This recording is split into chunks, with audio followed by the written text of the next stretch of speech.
Allegro from Suzuki Piano Method, Book 1. And this is the only song in the repertoire actually written by Dr. Suzuki. So it's a fun song to play. Most kids really enjoy playing it. The first line has a lot of staccato, right? We've got staccato quarter notes.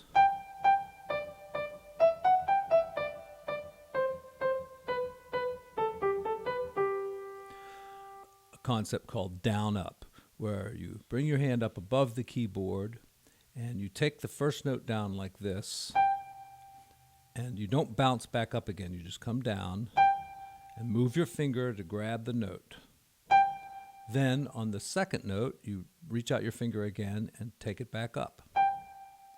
And you can do the same on the next two notes, down and then back up again. Okay, now the next measure has some eighth notes in it. To get started on those eighth notes, you don't really want to come up too far on the second D there. When you go down and then come back up, just come back up a little ways, reach out your third finger and prepare to play, and then come back up again. And then the whole process is repeated in the next two measures. You come down with the thumb, and you know, when you come down, that's a slightly bigger sound than when you go up. So a bigger sound, softer sound, and just a little up there so you can play the eighth notes. Okay, now how short should a staccato quarter note be? Well, I'm going to have to say I'm an authority on this because my piano teacher has a master's degree from Juilliard, and the way she explains it to me is that if you put a staccato mark over a note, it cuts the value of that note by half. So in other words, if you're playing, say, at this tempo, those staccato notes really should not be as short as you can make them. They should be more like eighth notes, like 1 and 2 and 3 and 4. So you can teach it by doing this. You know, you tell your student to get ready, and you say take down, then you say take up, then you say take down, take up, go. Take down, take up, take down, take up, go. Now, the left hand has chords. Left hand has chords, and they're eighth notes with eighth rests in between, which really is exactly what a quarter note with a staccato mark is. Playing a really short note along with a longer chord, and really they are the same length.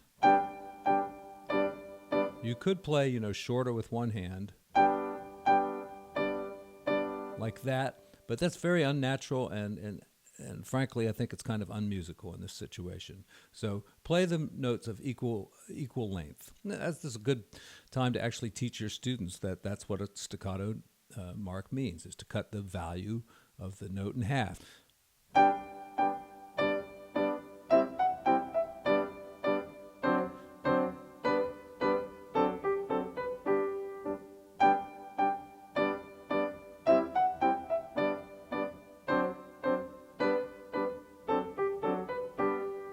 And really, when you get the piece up to tempo, you don't really have to, think 1 and 2 and like that to get them exactly eighth note length. At a fast tempo, they're just going to be the right length.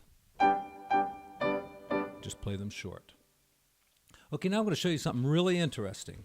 The original Suzuki Piano School Book 1 from Japan. Copyright, I don't know, it's in Japanese, so I can't tell. 1970, okay? Dr. Suzuki was still alive. The best of my knowledge, this is the first edition of the Suzuki Piano Method. And just take a look right there at the first line here. What do you see there? You see any staccato marks over those eighth notes? They're not there.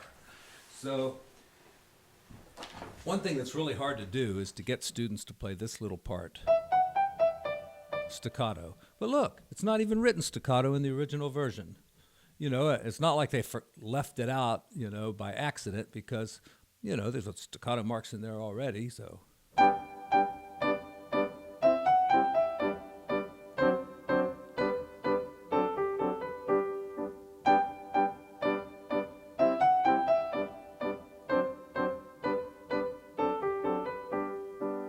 on the middle line, it's really important to get a good legato, especially those first two E's. And the chords are still eighth notes with eighth rests in between.